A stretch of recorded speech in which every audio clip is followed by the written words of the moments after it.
Néhémie a eu de la part de ses frères qui revinrent le compte-rendu de l'état des choses à Jérusalem. Les murailles étaient en ruine, les portes étaient consumées par le feu et le peuple se trouvait dans une situation déplorable.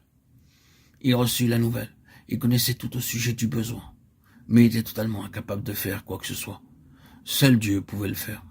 Oui, croyez, chers amis, que c'est là une position qui accorde une grande promesse. C'est là une position en vue de laquelle Dieu travaille. Ceux qui vont être très utilisés par le Seigneur et très féconds dans la communion avec le Seigneur parviendront à ce point, non pas une fois ni deux, mais toujours à nouveau, au point où ils savent qu'ils ne peuvent rien faire. Seul le Seigneur peut le faire. Mais leur âme se trouve dans un travail d'enfantement concernant toute cette chose. Il ne s'agit pas de lever les bras vers le ciel, de se rasseoir et de dire « je n'y peux rien, donc je m'en soucie guère ». Ce n'était pas le cas de Néhémie, pas du tout. Il transforma son travail d'enfantement en prière. Et vous savez que lorsque le travail d'enfantement devient prière et que la prière est travail d'enfantement, les choses sont très réelles. Elles sont très pures. Parce que cette sorte de prière et de travail d'enfantement traite tous les éléments liés aux intérêts personnels.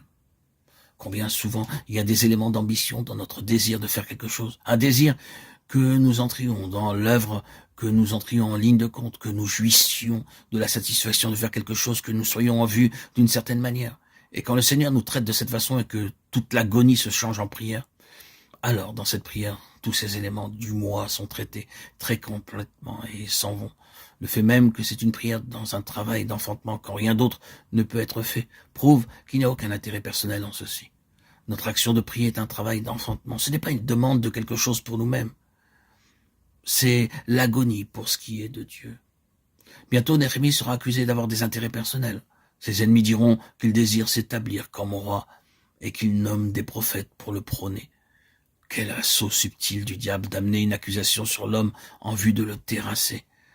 Si cela était vrai, combien il serait démoli par cet assaut du diable. Si jamais le diable possède une réelle chose pour dire, après tout, c'est le moi qui gouverne toute cette chose. C'est ta propre ambition, c'est toi-même.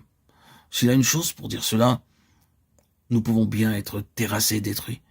Mais il fallait qu'il en soit ainsi avec Néhémie pour que de telles accusations n'aient aucune base. Il pouvait dire, c'est toi qui l'inventes. Néhémie 6:8. Ceci n'est pas vrai. Dieu m'a traité en profondeur. Il a passé au crible mon âme et m'a débarrassé de toutes sortes d'intérêts pour moi-même. Le terrain devait être enlevé à l'ennemi de sorte qu'il n'y ait rien de personnel, comme base de travail. Or, le visage de Néhémie fut triste devant le roi. Et le roi l'a remarqué.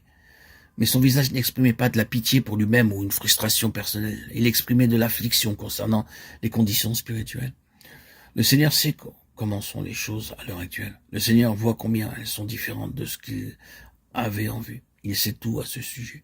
Il doit amener certaines personnes à voir comme il voit, à ressentir comme il ressent et à se consacrer à tout prix à ce qu'il leur montre.